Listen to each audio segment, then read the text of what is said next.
Hello there, my name's Henry. I am an Australian citizen.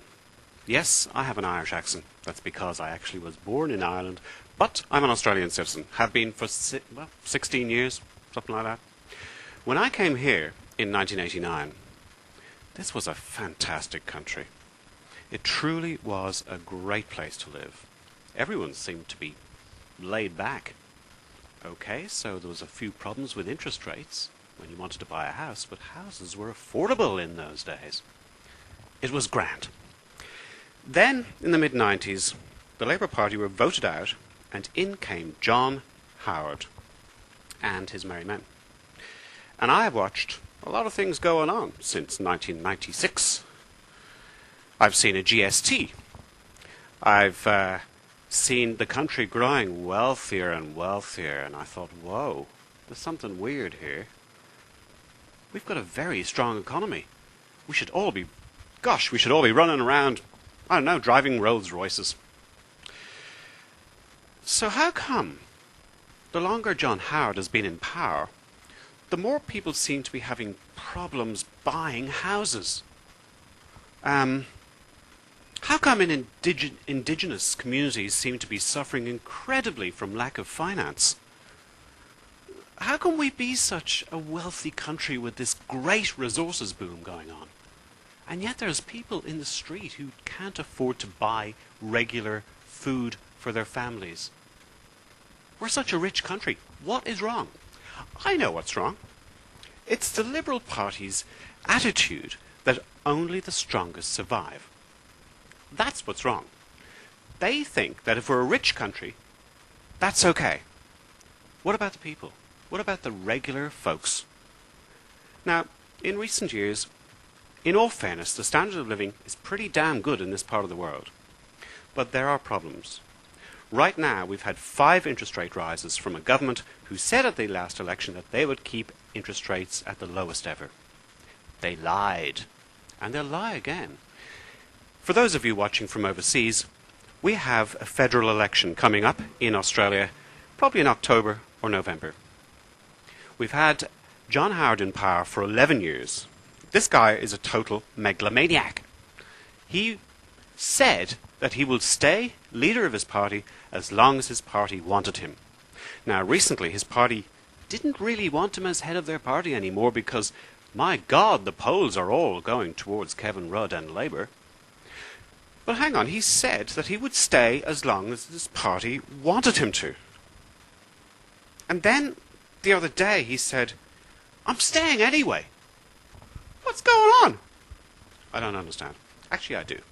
John Howard has this belief that only the strongest survive. He thinks if we've got a good economy that everything's okay.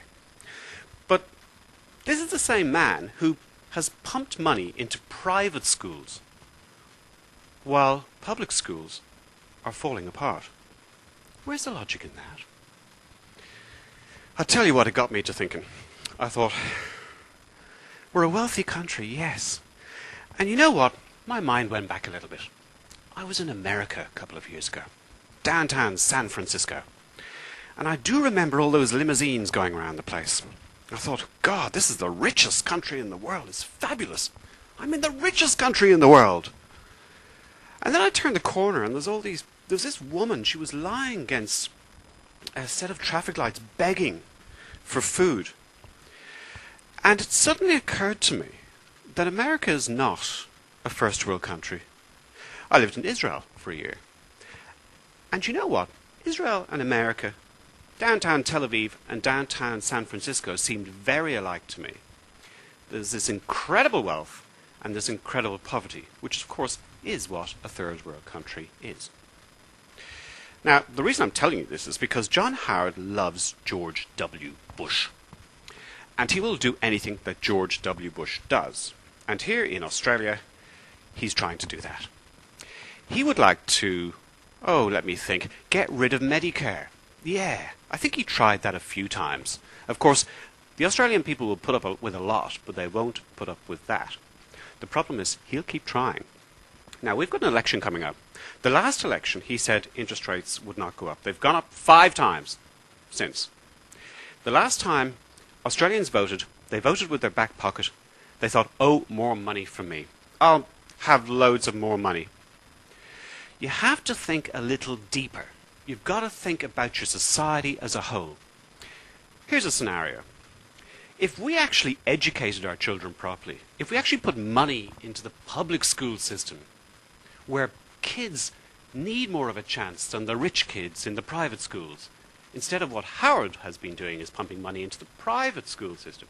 Now, if we put money into the public school system, these little kids, they'll grow up to be decent adults. And you know what? Your house is less likely to be robbed. Better people, better society. I'm sorry, I had to fade myself out. I was getting far too excited. Look, here's the thing. We have an election coming up. Kevin Rudd, some people think he's a bit bland. Some people think he leans to the right. Is that your right or my right? Oh no, that's your right. I think he leans to the right. But it doesn't really matter. The main thing is to get John Howard out of power as fast as possible. Because if he comes back in, you're going to see work choices phase 2, phase 3, phase 4. It will not stop. I know Kevin is a bit weird, but come on. It's Kevin or it's John.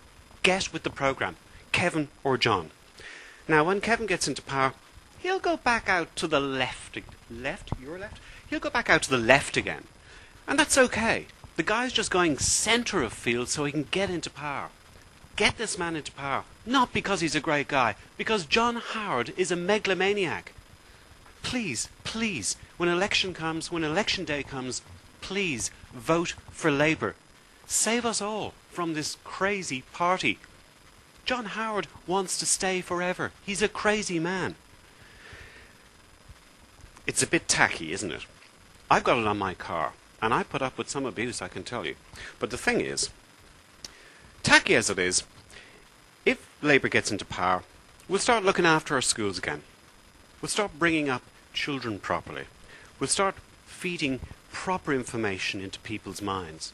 And we'll stop this terrible attitude of only the strongest survive. So come election day, please vote Labour, even if you don't love Kevin that much. Just vote Labour and watch this country get back on its feet in moral terms. We are not an economy, or at least we're not just an economy. I'll say that again. We're not just an economy, we're a society. So let's be a society again, and good luck.